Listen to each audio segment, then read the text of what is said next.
हाँ एवरीवन, हम लोग करने वाले तैयारी बोर्ड एग्जाम की और आज उसके लिए हम करेंगे practice 10 very short answer type question electrostatic chapter का इलेक्ट्रिक चार्जेस एंड फील्ड जो आपकी बोर्ड एग्जाम में पहले पूछा हुआ है सवाल। 10 बहुत आसान सवाल होंगे, बहुत इजी सा, शायद आप सबके आंसर जानते होंगे but it will help you to revise और आप उसका अच्छे से रिवीजन कर पाएंगे। तो चलिए शुरू करते हैं, बहुत थोड़े से टाइम में इस 10 सवाल को कंप्लीट करते हैं। सबसे पहला सवाल यहाँ पे जो दिया हुआ है हमारा, वो दिया है क्या कि draw the equipotential surface of an electric dipole के इक्विपोटेंशियल सरफेस आपको ड्रॉ करने के लिए बोला गया है। सीबीएसई में पूछा गया था 2019 में, 1 मार्क क्वेश्चन था। तो मार्किंग स्कीम को समझना बहुत जरूरी है। इक्व पोटेंशियल ड्रॉ करना है तो माइनस प्लस चार्ज बना देना है और दोनों के बीच में हम जानते हैं पोटेंशियल जीरो होता है। तो इक्व पोटेंशियल का मतलब वैसा पॉइंट जिसका पोटेंशियल जीरो होता है। तो बस ऐसा स्फेरिकल सेल बना देना है, थोड़ा सिमेट्रिक नहीं बनाना है, असिमेट्रिक बनाना है, बाहर की तरफ ज्यादा दूर दूर बनाना है और दोनों के बीच वाला हिस्सा होगा उसमें पास पास बना देना है। और ऐसा अगर बना देते हैं हम तो आपको 1 मार्क्स मिल जाएगा।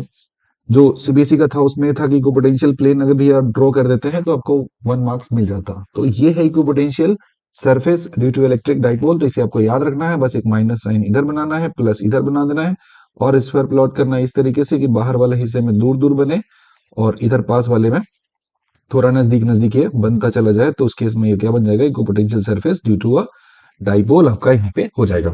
बढ़ते हैं अगले सवाल की तरफ। बोलता है कि does the charges given to a metallic sphere depends on whether it is hollow और solid, give the reason for your answer.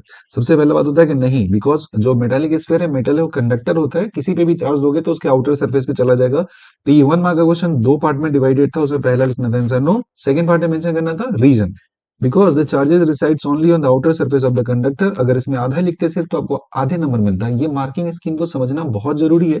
2017 में ये पूछा गया था सवाल। अगला सवाल है कि a point charge plus q is placed at point O as shown in the figure is the is the potential difference between A and B is positive, negative या जीरो। आपको याद होना चाहिए छोटा सा फॉर्मूला कि किसी पॉइंट चार्ज का पोटेंशियल के क्यू बाई आर होता है। पॉइंट ए यहाँ पे नजदीक दिया है और पॉइंट बी की अगर बात करेंगे तो दूर दिया है। तो डिस्टेंस कम होगा पोटेंशियल ज्यादा, डिस्टेंस ज्यादा होगा तो पोटेंशियल कम, यानी कि यहाँ पे पोटेंशियल ए का जो वैल्यू है वो बी से ग्रेटर है। तो ऑब्वियस सी बात है, ज्यादा में से कम को जब घटाओगे तो जो वैल्यू मिलेगा वो कैसा हो जाएगा, पॉजिटिव होगा। तो आंसर पॉजिटिव लिखते हैं, हमको 1 मार्क्स यहाँ पे मिल जाता। नेक्स्ट क्वेश्चन है कि charge Q is move from point A, मतलब पॉइंट ए से इसको मूव कराते हैं। अब dipole of dipole moment P at point B below the dipole in equatorial plane. याद रखना है कि डाइपोल के बारे में दो प्लेन होता है। ये डाइपोल अगर दिया है माइनस क्यू हो गया, प्लस क्यू हो गया, तो इसे एक्सियल कहते हैं और इसे इक्वेटोरियल कहते हैं। Without acceleration find the work done in this process. आपको याद रखना है कि जो डाइपोल होता है इसके इक्वेटोरियल प्लेन पे पोटेंशियल का वैल्यू कितना होता है, जीरो। और जब इलेक्ट्रिक फील्ड में चार्ज को एक पॉइंट से दूसरे पॉइंट पे मूव कराते हो तो वर्क डन का वैल्यू होता है जिस पॉइंट पे पहुंचे वहां का पोटेंशियल माइनस जहां से चले वहां का पोटेंशियल।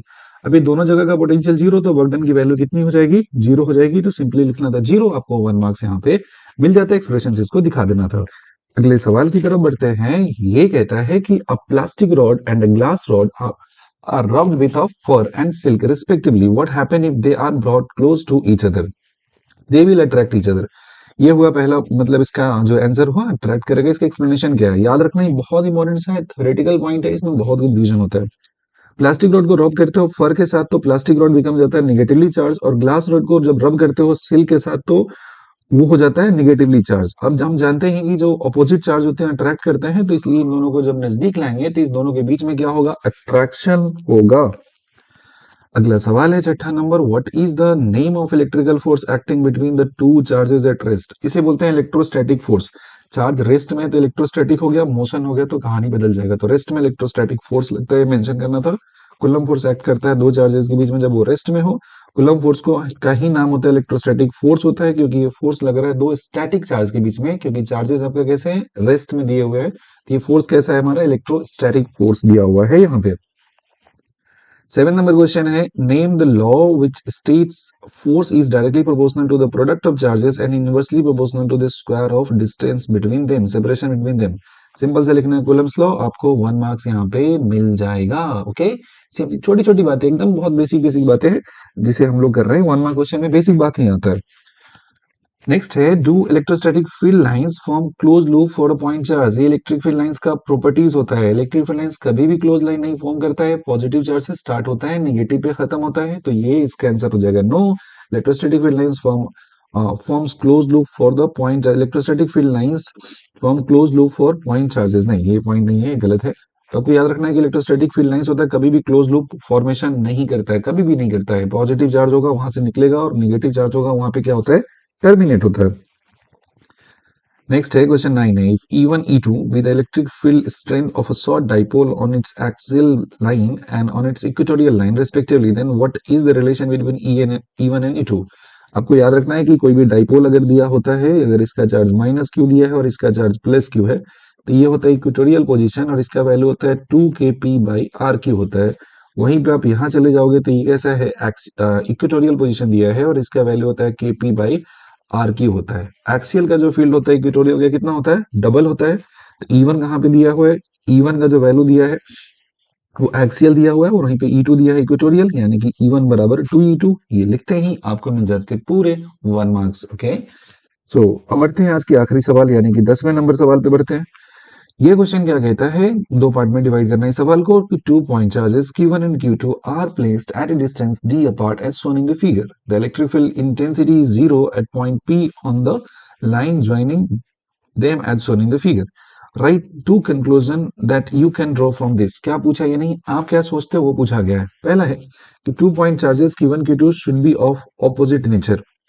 ये पॉइंट पी दिया, यहाँ पे जीरो दिया, इसका मतलब एक चार्ज की वजह से फील्ड इसकी तरफ होना चाहिए, दूसरी की वजह से ऑपोजिट डायरेक्शन में होना चाहिए। तभी तो दोनों एक दूसरे को क्या कर देंगे, कैंसिल कर देंगे, क्योंकि इसका डायरेक्शन कैसा है, ऑपोजिट है। अब बताओ किसी चार्ज की तरफ जब फील्ड लाइंस होता है तो चार्ज नेगेटिव होता है और चार्ज से अवे होता है तो पॉजिटिव होता है। इसका मतलब जो दो पॉइंट चार्ज Q1 Q2 है उसका साइन ऑपोजिट होगा। सेकंड पॉइंट होता है कि जिसके नजदीक में जीरो होता है उसका मैग्नीट्यूड कम होता है और जिससे दूर में जीरो होता है उसका मैग्नीट्यूड ज्यादा होता है। यानी कि मैग्नीट्यूड की बात करेंगे तो Q1 का जो होगा ग्रेटर होगा और Q2 का मैग्नीट्यूड कैसा होगा, लेस होगा। तो ये 10 क्वेश्चन थे, बहुत सिंपल सिंपल से सवाल थे और इसी तरीके से हम लोग पूरे पीवाईक्यू के जो क्वेश्चन पूछे गए हैं उसे हम लोग रिवाइज करेंगे, रिपीट करेंगे। And hope you have like this. अगर आपको ये पसंद आती है then do consider subscribing this channel. Thank you for watching till the end. Bye bye.